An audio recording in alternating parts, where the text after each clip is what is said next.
Hey everybody, welcome back. Rat Daddy Studios 100th video. Glad to get to this point. Over 500 subscribers. I really appreciate everybody that stops by and comments, and I hope you enjoy these videos. And I thought about doing something crazy, like going out and do a 100-mile-an-hour blast in my car and, you know, strapping the GoPro on my forehead, sticking my head out the window or something goofy like that. But I thought, these guys are all here to see models, so we're going to do models. So that's it. I don't need more tickets anyway. So anyway, I brought a few things down to the shop here to show you guys, and we'll get started with that. So first I wanted to show you, I've got a birthday coming up this month, and I have a good friend, one of my modeling buddies, Chuck, who's always doing stuff for me. And about a week ago, he'd gotten a new spray gun from Pache, and looked really interesting, nice size. And I said, I'm gonna have to pick one of those up, because as far as small guns, like touch-up guns, I usually just buy them at Harbor Freight. I get them on sale. You get those coupons, and you can literally pick them up for 10 or 15 bucks for the cheap ones. And you know, I'll use them a couple dozen times, and when they start leaking paint or leaking air, I throw them away, because they're just really badly made. So, but they serve a purpose. I stopped spending $300 or $400 on those guns years ago, because it wasn't worth it. They're just too overpriced. And anyway, long story short, got a late Amazon delivery yesterday, and this was in there. So this is a new Pache. It's a small touch-up gun, and birthday gift from Chuck. I got a note this morning, or an email telling me happy birthday. So it was a really nice thing to do, and I appreciate it, Chuck. Thank you. And it's a nice sized gun. It's got a good feel to it. I like the size of the tank that's on here. It's not too big, so if I'm just shooting clear on a couple things, I think that's a good size. Very ergonomic feeling, and not too much different than my Harbor Freight guns, but I'm hoping it's put together better. And he got me this really nice oil and water separator that goes in line, of course, to catch any of the bad stuff, so that messes up your paint. So it's got a nice feel to it. I'm hoping to try it out here in the next couple of weeks. I've got some projects I'm working on, so get to that. So I'll let you guys know, how that works out. But it is Pache, but it doesn't say where it's made. Most of this stuff, unfortunately, is made in China. There was nothing I saw on the box. There's nothing stamped on the gun. So, but as we all know, most everything is not made here anymore, much to our dismay, as it used to be. So we'll see, but I'll let you know how that goes. So anyway, but I brought a couple kits in, and the first one I'll show you is this is an original Brother Rat Fink that I'm working on. This is the bike, which I have modified. I think the purists would probably bitch about me chopping this up, but I did. I chopped up the frame, chopped up the forks. I laid back the gooseneck on here to get a lot more rake out of this, and cut up the forks, and I made aluminum extensions for the forks to give it more of that long drawn out chopper style. These are the stock handlebars, which I thought about putting some straight bars on it, but it's just so goofy looking anyway. I thought I'm just going to go ahead and leave them on there. So that's what I did, and I painted this with House of Colors Candy Brandy Wine. Threw a little bit of flake on the tank and the fender. The frame's just regular, but that's over a silver base. So that's going, and I got the actual figure in primer right now. That was a birthday gift from Chuck about 5 years ago, and I've hung on to this thing, and I finally thought, I need to build this. This is just a great one. As you can see, 1964. This has never been reissued, I don't think, to my knowledge. I think they had the Mexican issue maybe in the 70s. That's the only time I remember this being issued again. So anyway. And then my next project is this monstrosity, literally, monster. Working on another Frankenstein. This one, this is a muscle machine, an 18 scale muscle machine, which I've modified. Chopped up the base a bit, blew it all apart, drilled out the chassis so I could get this up on a wheel stand, bolted that in at an angle. And this is just a large resin figure, multiple pieces. Andy Cope sculpted this and cast this. Andy's in the UK. You can find him on Facebook. That's where he sells from. And this is kind of a younger Frankenstein, a younger view. He's got the kind of bitchin' mohawk haircut, and of course carrying the shrunken head. He's got the skull shifter in the other hand with some eyeballs popping out in it. and he's just cool. I really like him. He's really heavy. This whole thing right now weighs 4.5 pounds. So between the metal-bodied car and this big chunk of resin, got a lot of acreage on this guy's back. So I think I'm gonna be airbrushing, hand painting something on his back. Haven't decided what yet. Maybe even something on the trunk of the car. I like the color of the car. This is as it came. I like the purple, so I'm going to keep it purple. And he's all shot with Wicked colors from Createx. He's airbrushed and hand brushed.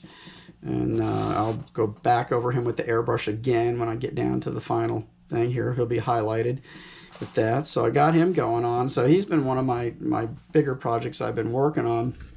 The other thing is, and I didn't bring the car. I forgot to bring it, but I'm working on, you can see I keep everything in tubs here, keep it separated. This is another resin cast. This is a garage kit.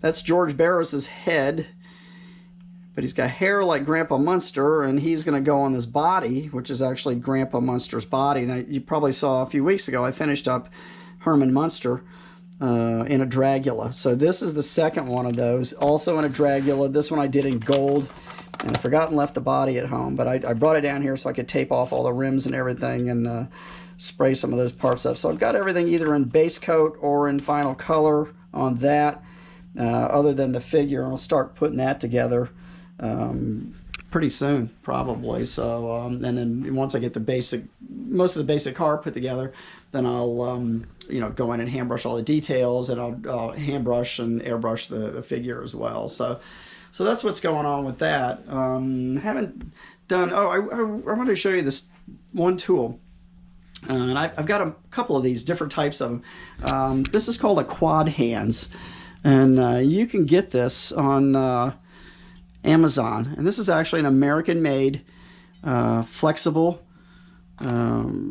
you know, extra set of hands. Now this one, these are stationary. The one I've got at home, these are on magnetics on a flat base, and which I actually like better. But this one I use for soldering on eyeglass frames here at the shop. But as you can see, I've been painting, holding things to paint with it too. There's paint on the end of those clips. But these are completely flexible. You can bend these every which way into holding positions. These are really great tools. They're made in Georgia. I think it's Bismarck, Georgia, if I remember correctly. But this is just a really, really good tool for a third hand. I mean, I use those cheap things from Radio Shack for years, and you know, they're awful. They get to the point where they just flop every which way. And this is such a good design. They're heavy, they're durable, they won't move, they hold everything in place, really secure. I would recommend the one with the magnets on the base. Is much better because you can move them every which way on the base. It's got a much larger, flatter base. I would recommend that one. But I've recommended these to a lot of my friends, and they got them, and they really love them because it's just really a super awesome tool. So just throwing that out there for you. Other than that, oh, I did pick up a die cast. I got this out of Walmart a week or so ago, and I love Stitch, and they had Stitch with the blue punch buggy. I just couldn't pass that up. So cool little Stitch figure. I went on and left it in the box because the artwork's pretty good on the box. You get Stitch eaten on the box and just the colored background. So I left it in there. I don't do a whole lot with die cast. I'm a plastic model guy. I've got some die cast, which you can see in this cabinet. I've gotten rid of a lot that I had. I've got a few other ones here in this shop. Just stuff I really like in this cabinet up here. As you can see, more show rods. Beatnik Bandit or Monkey Mobile and Munsters, you know, stuff like that. That's the kind of stuff I like. So I kept those. I got rid of a lot of the other ones that I had over the years just because they take up so much room, and just not that big of a die-cast fan. But I do like these muscle machines. So, and for the weight of this project with this Frankenstein, this resin piece, it was kind of a no-brainer that I was going to use a die-cast car on that one, and I wanted that outrageous look of the muscle machines. I've always liked those. I had one of these Willies that I sold years ago, a red one, and I ran across this on eBay, and I love the purple. So yeah, there he is. You got it. The rest is history. But anyway, thanks again for rolling by. Happy 100 videos to the studio, and hope to keep going for a long time and keep these things going for as long as I can, and hope to keep you interested. I'm trying. My modeling is up and down because I have a lot of other things going on in my life all the time, but still love modeling. I love painting, love doing the artwork, and I'll continue to do as much as I can and put these videos out there as regular as I can. It's hard for me to do weekly ones right now, but I'll keep at it. And the way I paint a lot of stuff in batches. So right now what's happening is I have a dozen projects coming together. And when you're out there looking in, it's like, wow, he just knocked out 6 builds in a week. Well, it isn't. I mean, I've been working on some of these builds forever, for months, maybe even a year ago. I started some of this stuff. The Herman Munster and the Barris Dragula, I actually started on those things, I think, during COVID. I think so. That's 3 years ago. I started fiddling with those. I bought Herman on eBay at that time, and I got the Barris kit not long after that. A friend of mine in Texas, I think, sent that one to me. So anyway, so yeah, I'm bad about stalled projects. If it's stuff that I'm really interested in, I try to get back to them, and I have. I'm just about caught up on all those. I started like 24 builds during COVID. I just was like rapid fire doing them just to keep busy. And I'm just about caught up on all those. So this has been a good year for that. Still working on a couple rat Finks, a couple Mr. Gassers, and a few other projects. Still got my Hydro Fink, the hydroplane with the rat Fink in it. That one waiting on weather right now. That's all ready to go. Just got to be clear coated. But it has been so hot and so humid here, and it's just raining every single afternoon. It has been pouring down rain and lightning here.